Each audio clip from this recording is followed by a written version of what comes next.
I will be speaking about funny, unusual, and interesting historical deaths. Many of these are stranger than pretty much anything you will find in fiction. First is Draco of Athens.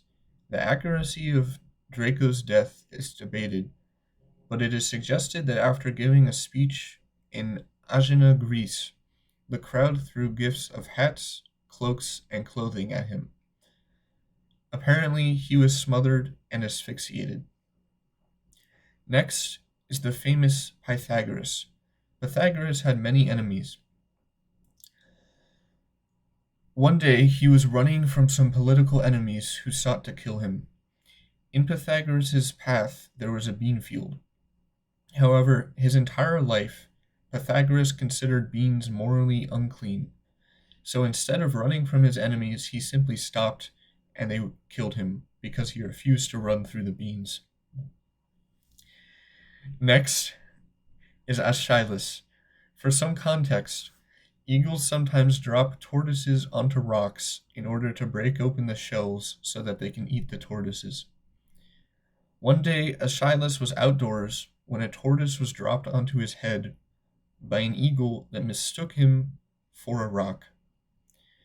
The first emperor of China, Qin Shi Huang, I probably said that wrong, wanted to become immortal. His advisors and alchemists told him that if he consumed mercury, he would become immortal, but as you can probably guess, this killed him.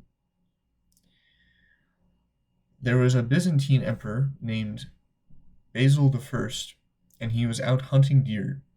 However, during his hunt, his belt got tangled up in a deer's antlers.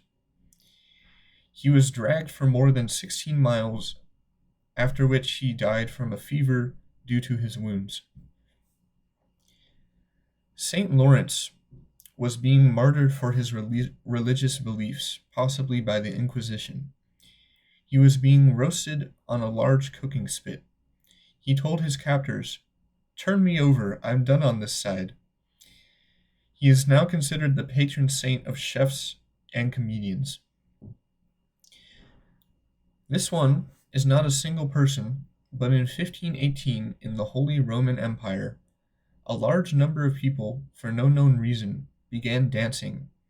As other people were watching them dance, many more people decided to join in, and almost no one decided to stop dancing. However, many people died from exhaustion, heat stroke, or even bled to death. There was once a man named Henry Hall, a lighthouse keeper, who lit the fire of his lighthouse as he usually did. However, for some reason, the fire melted some metal in the roof, and it poured through the roof and fell right into his open mouth as he was eating. The now cool piece of lead is kept in a nearby museum. In 1814, the Horseshoe Brewery suffered multiple catastrophic failures that resulted in multiple large kegs of beer bursting. This flooded the nearby streets. Many people died of drowning, but as you may be able to guess, some people died from alcohol poisoning.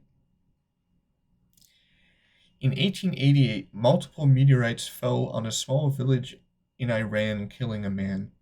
This is the only confirmed instance of a man dying by a meteorite in recent history. In 1903, in Hawaii, the locals thought that a man was possessed by demons. They called the local priest, who attempted to exorcise the demons by beating the man with a Bible. However, this ended up killing the man, and the priest was charged with manslaughter.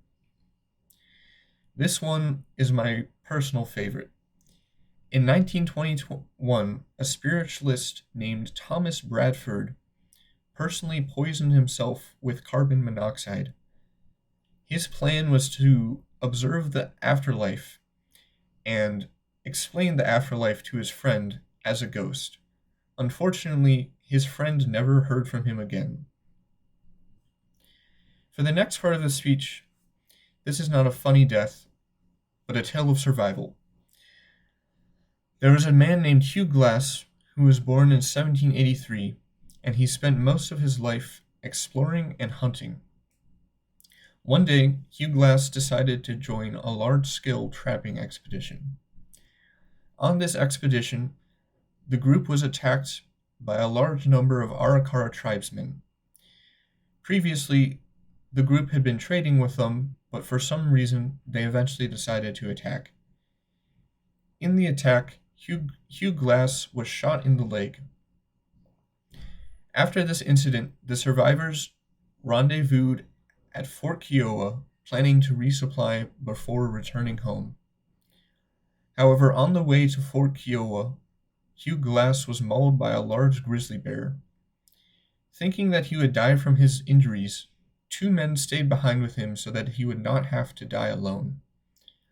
However, the men decided to abandon him and rejoin the group, and they lied, saying that Glass had died. However, over the next 6 weeks, Glass would slowly crawl, surviving on berries and roots, until he came across a nearby stream, in which he would somehow fashion an entire raft, despite having multiple puncture wounds from a bear.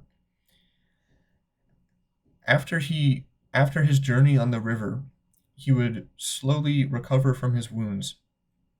After this, Glass decided to pursue the men who left him to kill them as revenge. However, the first man he came across had ended up joining the army.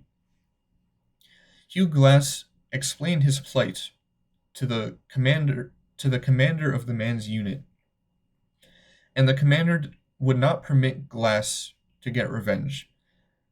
However, the commander ended up declaring that the man had to stay in the army his entire life as penance, and he also paid Hugh Glass $300, which is a very large sum of money in today's currency. I hope you found these stories as entertaining as I did, as you can clearly see that I struggled to keep a straight face this entire time. Thank you for watching.